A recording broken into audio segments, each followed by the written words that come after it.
Hello, how are you doing? This is Dr. Will, and I am once again doing a training video. But this training video will be on specifically Google Hangouts. Yes, I did one on Google Plus, and it was kind of long, and I went over everything. But this one's going to be specifically on Google Hangouts, how you can start a Google Hangout, what sort of learning activities you can do with a Google Hangout, and I'm actually going to go inside a Google Hangout and show you different aspects of it and sort of like things like that. Okay, let's get started. What I love about Google Hangouts the most is the functionality of it. I mean, it is just a great tool to connect, to collaborate, to explore, to discover, to really engage people in ways that just really cannot be duplicated in the online environment. I mean, yes, you have Skype, and not to say Skype isn't a good tool, but Skype uses a lot more broadband. You have to pay to have multiple users on, and it really doesn't have the different apps and functionality that Google Hangouts have. And I'm going to get into that. Okay, so again, what is a Google Hangout? Well, a Google Hangout is basically a video call that you can make with one individual, two individuals, three individuals, four individuals, up to 10 individuals, including the person who initiated the call. Okay. Now, if this were an edu email address, and we were doing that with other people, we could have 15 people on the call. But this is a regular Gmail account. Though it's from the school, it's still a Gmail account. So it doesn't allow for up to 15, but still 10 people on the call. Wow, great. Now, I don't personally recommend you have over 4 or 5 people. Problem being congestion, and number 2, the different people that you'll see at the bottom of the screen. We'll get to that. You'll see that when I actually get into this Hangout itself. Now, there are actually several ways to start a Hangout. The first being is this Hangout party. Okay? Now listen. Don't worry about that. Don't deal with it. Let that go. Okay? Second way to do a Hangout is you can click this. Now this is on my home page. So this will actually be your home page on your Google Plus account. So you can do this. You click home. I'm going to restrict this to minors. So restrict minors, not restrict to minors, but restrict minors from joining this phone call. Again, I am restricting minors from joining this call. And let's say I'm going to put in Eric Schenecker.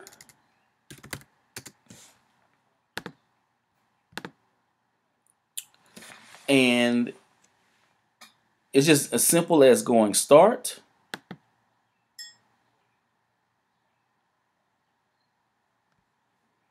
And now I have actually started a Google Hangout. So I'm going to X this. We're going to get into this later. So that's one way to start a Google Hangout. A second way to start a Google Hangout is by typing in someone's name right here that you follow, right? So I'm going to put in, let's see. Okay. Mary Beth is actually a technology teacher in Philadelphia. Just throwing it out there. Okay. So you will get here, and where it says hi to Mary Beth, I'm going to click here. Now, this box will come up. Now, Mary Beth isn't online available to do a Hangout. How do I know that? Is because there is not a green line. Okay, Ryan. It's not a green line right here. If there were a green line, it means Mary Beth would be available. And at that point, I would just type in here, hello, Mary Beth, are you available to do a Hangout? And if she said yes, then you're clicking here. And again, you're starting to hang out here. So I'm going to exit that way. Again, this is a great little chat function. This is how you can add people, or create a group hangout right here, including Mary Beth into the call. All right.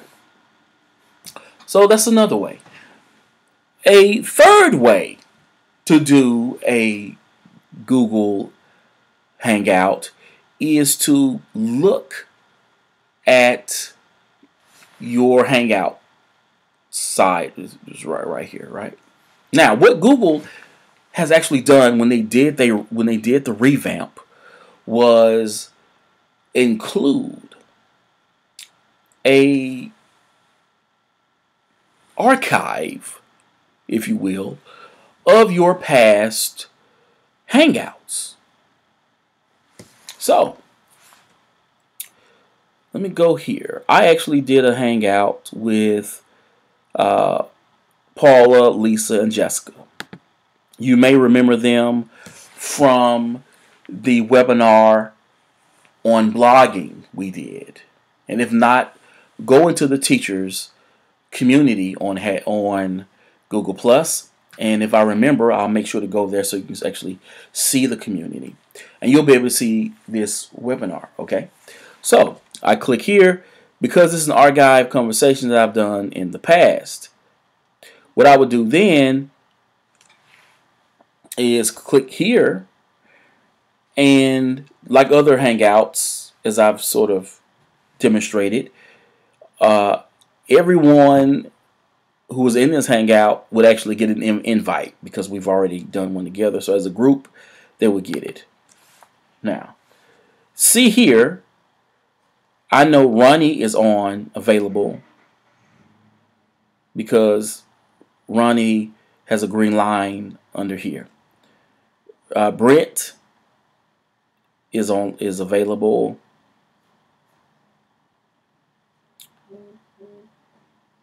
And Jennifer is available. Now, that doesn't mean that they're available to actually have a chat, do Google Hangout right now, because they could actually be busy. But what it does tell me is that they're actually signed on to Google Plus, and in terms of their settings are saying, hey, I'm available to do a Hangout. And so you have this, right here. So those are a couple of ways. I mean, 3-4 ways at this point of how you can start a Hangout. But again, you want to leave this alone. Don't even worry about that. It's just, that doesn't exist. Let it go. Now, there are two different types of Hangouts. You have the private Hangout, which is a regular Hangout. And you have what is called the on-air Google Hangouts. The on-air Google Hangouts are actually broadcast live, starting with your YouTube channel. You can actually take the URL from inside the chat room and post it on a blog or a website. Share it that way. And while it is being broadcast live, it is also being recorded by Google and will be uploaded automatically to your YouTube channel, in which then you can either share from YouTube, you can share it on your Google Plus site, you can share it with the district website, your school website, your classroom blog, your personal blog, Facebook, LinkedIn, and any number of other social technologies, Vimeo, etc. What I love about the on-air Google Hangouts is how you are actually archiving what you are doing. So for example, your class is having an author actually read his or her book to your students. Afterwards, maybe there's a Q&A. So your students are asking, well, how did you come up with the characters? How long did it take you to write the book? What is the writing process like? Or how did you think of this character? Now, all of that is going to be recorded, uploaded to your YouTube channel. So now that video is there to where either your superintendent, the school board, other members of the community, and parents or even students can go back and watch that video at a later date. Watch it as many times as they would like. So I like that video is being archived and can be distributed amongst the different web tools and social technologies online. Love that. Also, what I love about the Google Hangouts, again, is the ability to be able to distribute the information. Okay, so let me actually go into a Hangout room, show you what it is, and then start talking about the different learning experiences that you as an educator can create. Okay, so I'm going to go to Hangouts on Air. And what Google did this time, which it did not exist the first time, is actually with this new function. With this new function, they have included not only upcoming on-air Google Hangouts that will be coming in the future, but they are now, they have this little, look at this. These are actually Google Hangouts that are happening right now.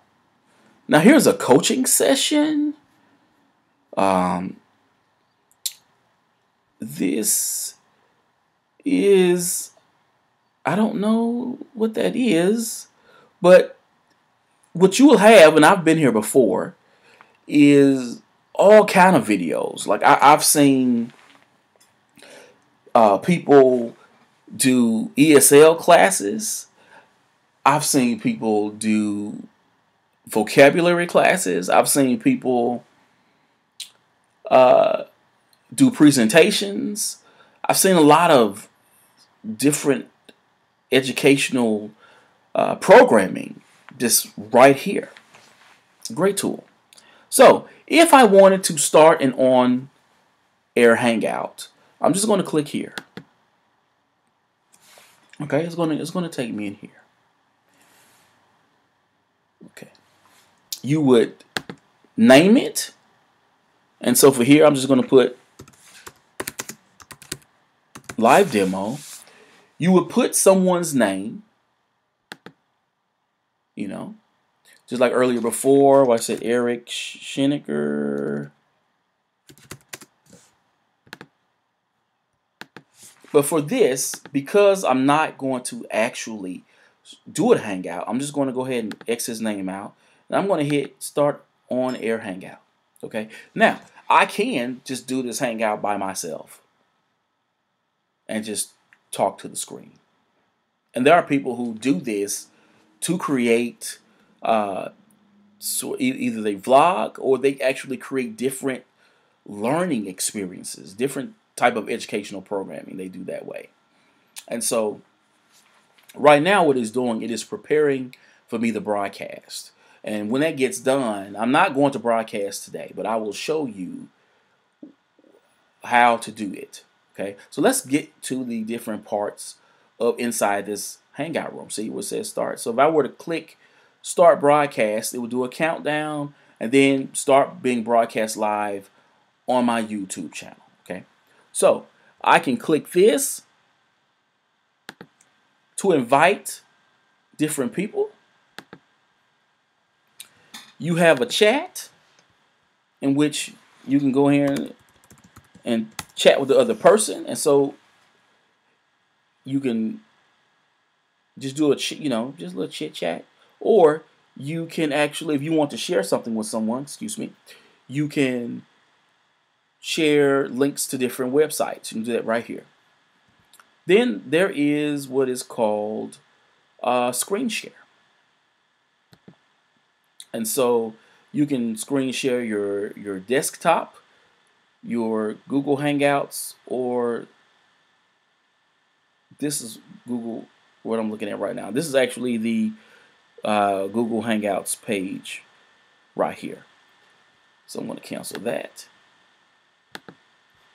You have capture, which allows you to take pictures. You see how in the picture is right here. See, if I click view photo, it's right here. And you can either, so if your class is Skyping with not Skyping, you're doing a hangout with an author at another, with an author, or you have a panel of experts, you have one expert, you are doing a hangout with a different class, you can take pictures of it right here and have that archived. So I'm going to get rid of that. The cameraman here, it allows you to go in and control your broadcast settings. So I'm going to get rid of that. You have slide share right here. And these are, SlideShare is a website in which people can upload different PowerPoint presentations. Let's bring that in. Google Drive. And so this is documents that are in my Google Drive. And now, by the way, chat, screen share, these are here, but Google Drive and SlideShare and the Hangout toolbox are things or apps you have to actually bring into your room, and I'm going to get to that in a minute. So this Hangout allows you to create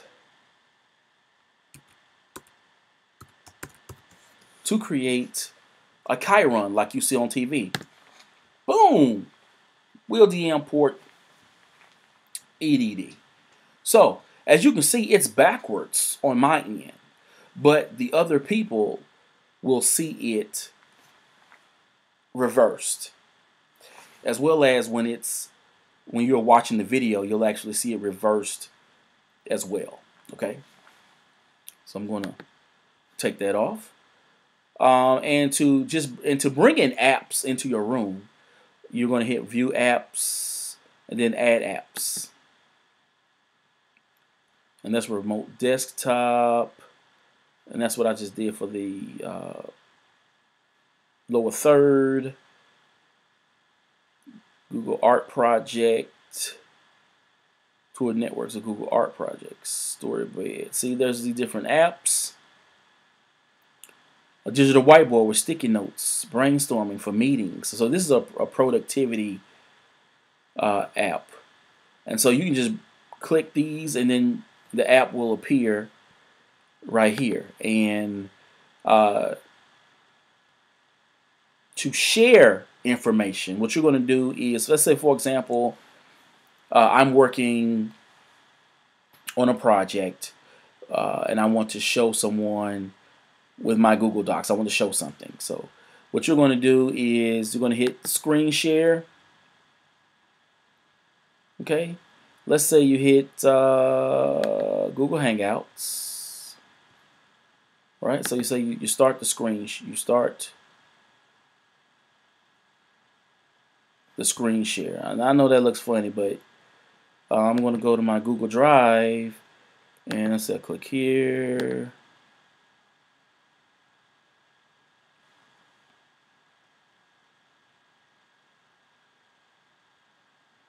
Loading, loading, loading, loading,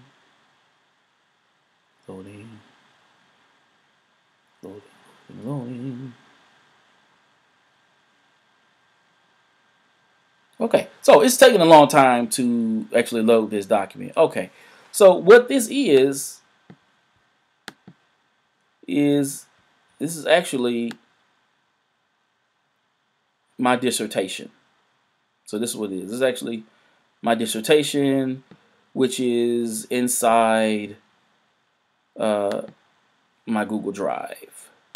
So if I wanted to share this, just like you're looking at this right here on the screen, the other person on the other end, had I been doing this with someone else, will be able to actually see this. So I'm going to go ahead and get out of this, get out of share the screen. And so as you can see, I mean, that's just how you're doing. So that works beautifully in terms of sharing information, because I could share a YouTube video, I could share a website, any number of things. So it's fabulous. Can't believe I just used the word fabulous, but okay. So let's sort of get into what you can do with Google Hangouts. And let me go ahead and get out of this, because it didn't broadcast. So I didn't broadcast and close. Okay, so what you can do with Google Hangouts in your classroom, there are several type of learning experiences you can actually create for your students. One of which is called Book Club, in which you will partner with another class to read the same book, and then via Google Hangouts have book discussions about any number of literary devices, whether it be plot, character development, what have you. It is you and the teacher, whatever you choose to do, just up to your imagination.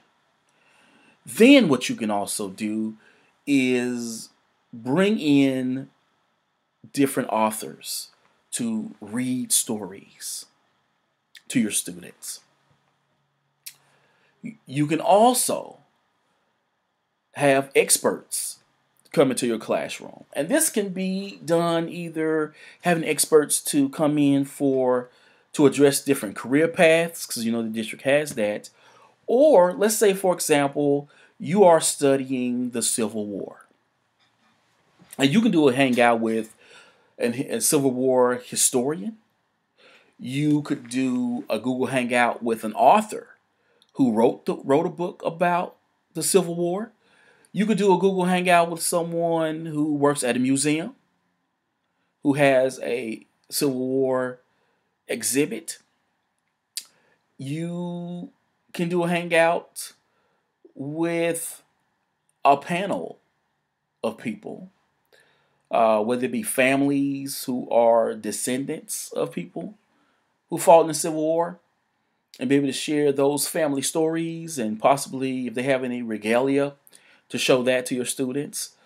So the possibilities are absolutely endless in terms of that. You can also do something which is called mystery hangouts. And so let me get to that.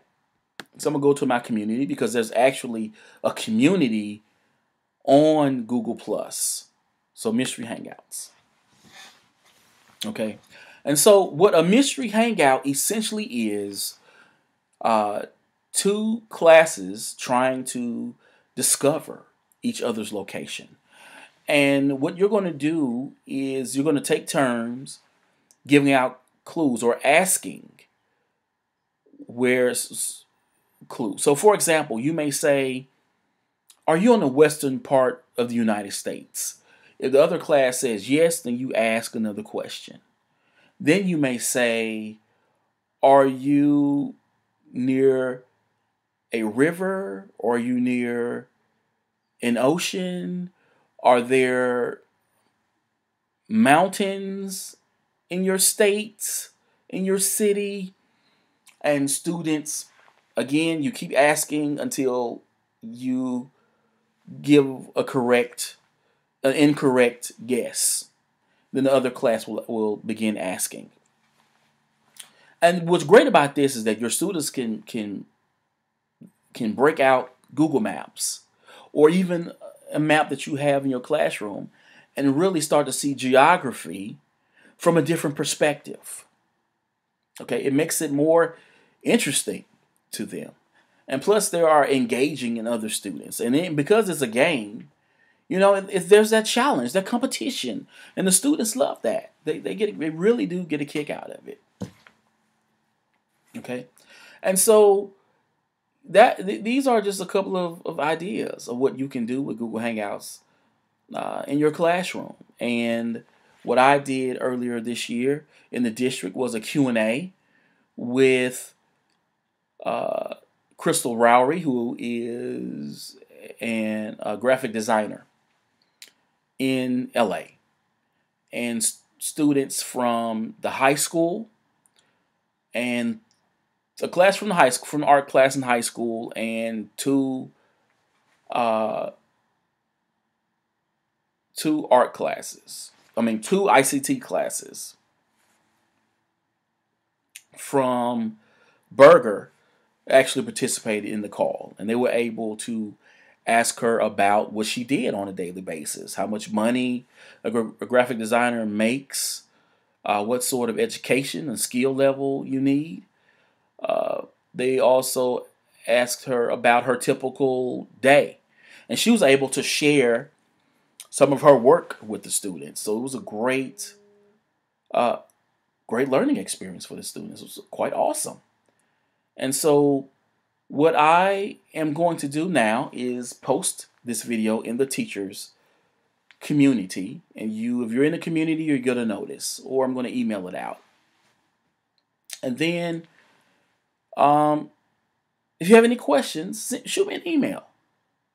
Okay, just shoot me an email, and we can set up a time. I can answer the email, or in the fall, make sure I set up some training sessions about this.